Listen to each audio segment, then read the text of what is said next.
What are your three prime concerns about the city of DeKalb? From inside your heart, what do you feel are the three things that you would like to accomplish in your years as an alderman? I think we really need to build up the businesses in this community, and I think this is cyclical. I think we need to improve our schools. We need schools that draw people to the community, that make people want to stay. We need schools that are fantastic. And then and that's going to help build the real estate, right? And then we need businesses so that we can have jobs for people when they come here. We need jobs so that when we have students graduating from NIU, they've got internships, they already have built relationships in this community, and they have jobs lined up and waiting for them to go as they exit. So we really need to figure out how to become an attractive town to the university, to the youth in this community, because they're going to be the future. So we really have to make sure that we are doing everything we can to improve our community on every level, from the schools, the elementary schools, the middle school, to the high school, and then to the businesses, so that we have places for people to work, and making sure that we're making this a town where we really value our university and respect that they are one with us, and make sure that we're bringing businesses out here. That's what's important to me. Okay, up to three, but that's fine. The second one is, what do you see as the three biggest problems with the city that we have to face right now? Not your fantasy of futuristic things we'd like to see, but what are our three problems that we're really having a problem with right now? Via the news, the Chronicle writes lots of good stories about what's going on in the city. So tell us the three problems in the city that need to be addressed immediately. Well, TIF, I think number one, we don't know if it's been effective, and we don't know if it's doing something good or bad for our community. We don't know if we're robbing Peter to pay Paul, and that's something that we really have to figure out. So TIF, I'd say, is number one problem. We have to determine whether it's good or bad, and moving forward, we need to figure out what our goals are for TIF. If we don't have goals, we can't be effective because we have no measure for what efficacy is. So moving forward, I think we need to be deliberate and know what our intentions are. I think that we are moving in a positive direction as we right-size our government and rein in the budget. I think those are good things. Tell us a little bit about your future ward, the dynamics of your ward, the demographics of the people in your new ward that you will be representing. My ward is as I understand it, please, I apologize, I'm new, okay? But my ward is the most densely populated ward, as I understand it. We have quite a number of multifamily units. We are a very diverse group. I think we are the most diverse portion of the city. We house so let me tell you where it is. I'm in the first ward. That includes, and I live up in Eden's Garden Estates. So that includes the westmost side of DeKalb over by Eden's Garden Estates and Eden's Garden, and then that little bit just south of Twombly is not incorporated, so that's not in the city limits. And then we go down Dresser, and includes portions of Heatherstone, and then it goes south to Hillcrest, and includes portions of, I think, the north side of Fox Point, but not the south side of Fox Point. So it's a diverse section, and we have a lot of challenges. We have to consider crime. We have to consider, the Annie Glidden North Revitalization Plan is a big deal in our section right now. I'm really excited, though, about the potential for that, and I think that, I've had talks with various different community leaders from different sectors of the community, and we have some really amazing people who are really pumped about moving forward and making progress in our community. So that's us. Well, you mentioned university, and you have a lot of multi-unit. Tell us a little about the Hunter Group that's up in your market area. You mean the Hunter properties? Yes.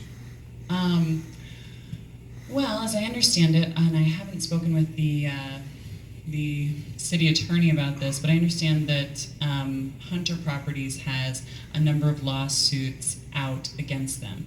And I personally helped a veteran friend move out of one of those properties.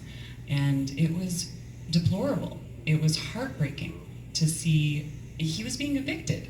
And it was really not right. So that's, anecdotal, one story, but I've heard there are a number of lawsuits out there. So I think I need to, do more digging on that and see how we can move forward to make sure that when we have property owners in the community that they're doing their due diligence to keep up their buildings, to respect our community, and to make sure that we are making this the kind of community that we all want to live in and that we expect our friends to be able to live in. Just kind of update you on that, and it is a major concern, and because it is your ward, you're going to be challenged a lot. The Hunter Group right now has over 300 code violations in the city of DeKalb.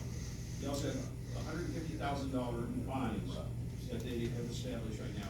Is that correct, guys? Is that pretty much correct? I don't know. All right, well, it is, I just want to admit, it is correct, and it is a challenge, and they are not doing what you said, they are not following through, and you have a friend that had to leave that property. That creates a major concern for your ward people. And when the Hunter Properties has the highest police report of any apartment in the city of DeKalb. I'm not gonna lie, it fell off my radar. And I think that's something I need to focus on more now, for sure. It will be, it'll be a big challenge, and the whole city's going to have to fight it, and it's been delayed many times in court, but when you have 300 code violations, that's a major concern. It's like the broken window philosophy. Broken windows attract more broken windows. We don't want that. Any questions from the audience for Carolyn from the First Ward? Yes, sir. I understand that the North Annie Gooden development area is likely to run into some difficulty as it builds out with parking, in particular overnight parking. Is that indeed the case? And if it is, do you have any plans to address parking limits and parking policy? You said as it builds out? What do you mean as it builds out? As more people move in, as we get more development, more houses, more apartment buildings, more of anything, more businesses, business won't want to go anyplace if cars can't park there. And are you partially referring to how the city stopped allowing parking along Russell? Yeah. Okay. I hadn't considered that problem yet. I definitely think it's something I need to look into. I know that Hillcrest, when I drive down it, like every day, I am a little bit concerned that it is so crowded, and I feel like I've seen people hit by cars there. So it's a little bit scary, and I think that safety is a huge priority. So it's definitely something I'll need to look into. Any other questions for Carolyn? David, what's been your challenge in the First Ward?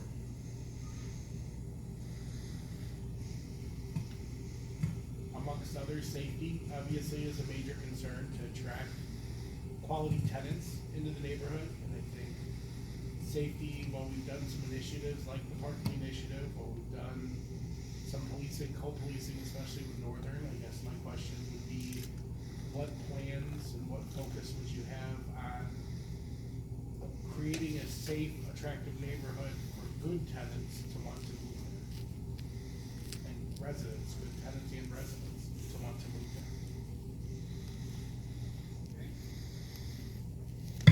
Is that sort of a question for me?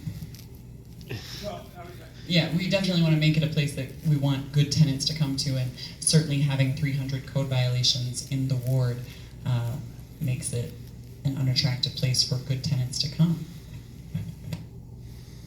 and the quality of apartments will dictate that. So the apartments decline, it makes it tough for the people who own apartment buildings to be competitive, and especially in that market. You talked about NIU. You're obviously a student, and Where does NIU stand with the total number of students now? I'm not exactly sure, but I know that they have a deliberate intent to move forward with growing their student population over the next 5 years, I think it was. Okay. Well, it's very important to you not only as a student, but you represent a lot of people in that ward. We were actually at 14,000 students, but down from 24,000.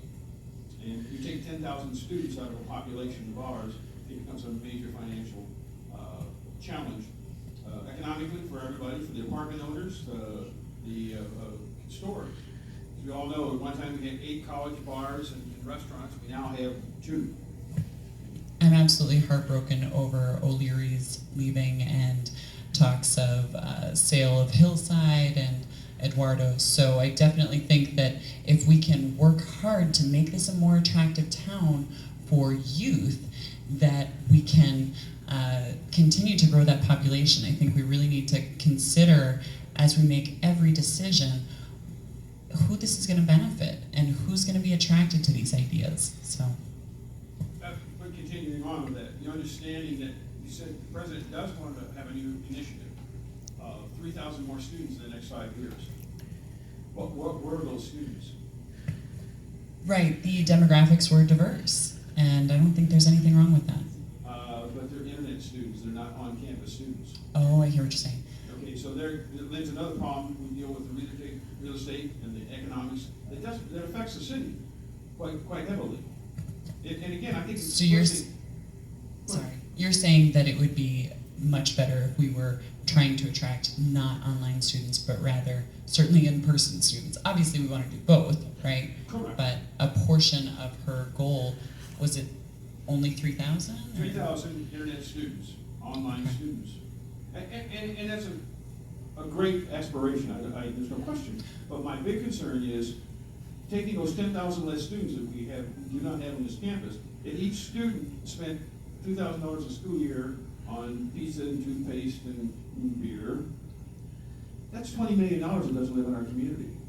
Absolutely. No, and I think that, I'm hoping, crossing my fingers, that some of our students being discouraged from attending here will be mitigated by having a new governor. I'm hoping that they feel more secure in the idea that funding is going to be more consistent.